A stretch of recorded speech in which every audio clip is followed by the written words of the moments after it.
Good day, everybody. I wanted to take a quick minute and discuss how a listing looks. I know that you get this sheet from me, or perhaps you're looking at it online and you're just like, where is everything that I want to know? So I'm going to go through it step by step with you and just let you know exactly what it is that I would be looking for when I looked at a property listing.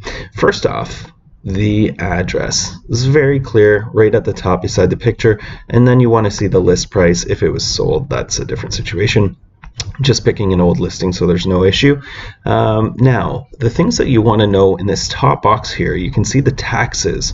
That's very important to find out exactly what you should be paying or when the last tax was based on. Okay, so if they were representing that it was the past year's taxes, you might expect a little bit of a bump in your taxes when you get into the place. SPIS, that is a seller property information statement, and usually never existent in our market anyway. Last status, there are a couple of different ones that you might see. You want to see new in the Toronto Real Estate Board. That's how we disclose that it is an active current listing. DOM, what's that mean? Days on market. How long has it been listed? It counts a 0 day as well, so days on market 15 here actually meant 16 full days. So down below that, you can look at all of this stuff and have it as kind of curiosity, but it doesn't really play into how people look at things much unless they apply. Shares would be if it was a co-op, co-ownership, that sort of thing. Now, rooms, just how many rooms in the place. Bedrooms, that's key. Washrooms, that's key. Now, right under washrooms, it does mention what that washroom is. It's 1 4-piece on the main level. Okay, so if there's a multi-level condo, say it's a stacked town or something like that, and you have bedrooms on, or rather bathrooms on different levels, you could actually get something that was 1x4x main, and then 1x2x basement or lower level, and that means a 2-piece in the basement. Okay, zoning, cross street, those things not really too crucial. Cross street just tells you roughly whereabouts something is. Now, the biggest thing that when I talk to clients I need them to know is we need that MLS number. It makes it so much easier to search for properties alone or in a bulk search. So if you can get me back that MLS number of the property that you did have some interest in, it really helps clarify, because that MLS is like a SKU number and it doesn't change, and that's only the single number that will be issued ever for any property, so it's very unique to the property. Now, holdover, everybody asks me about that because they're like, what does that mean? Holdover at 120 or 90 or 60 or something like that. Don't you worry about it as a buyer. It's basically a contract stipulation between the seller and the listing office, and it has no bearing on you buying it or anything like that. It basically is just, if the seller had the listing expire, they would, and a buyer came up to them within 120 days of that expiry, they would have to go back to the listing brokerage. So really, it has nothing to do with you or information you want to know. Just totally disregard it. Sellers, you may care or you may not. I've never really cared. Possession, that's a key one. When can you get the keys? Okay. Occupancy, if it says vacant, that means it's easily accessible. We can see it at any point. That's great. However, if it says tenant, we will need 24 hours notice at least, and between the hours of 8 and 8 to view it, generally speaking. If there's some reason we want to try and get in there quicker, I can definitely see if that's a possibility, but we do want to stick to the rules in thought. Okay. Now, status certificate, no status available. Sometimes in condos it will say yes because they've already ordered it. However, it's very common for it to take place after, unless it's a really hot property and they want competing offers without conditions. Now, building name, cool. PIN, don't worry about it. ARN, don't worry about it. Contact after expiry, that's again a listing condition between the listing agent and the actual seller, not an issue to you. So we'll jump down here. These are the 3 primary boxes that have a lot of information on them, and it's so compact that you really just need to know exactly what you're looking for. Most people, if they're looking at a condo, let's say, they want to know the maintenance fee. So the maintenance fee is right there. They want to know if they have a locker and it would say owned if there was one. It says none in this case. Central air, most places do have it. However, it's always good to note if it does not. Central vac, no.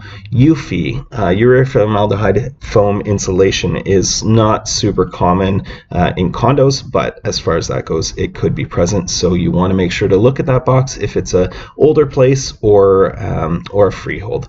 So all of this right here, this box right here, has a lot that goes into it, and what it's telling you is what is included specifically in this maintenance fee.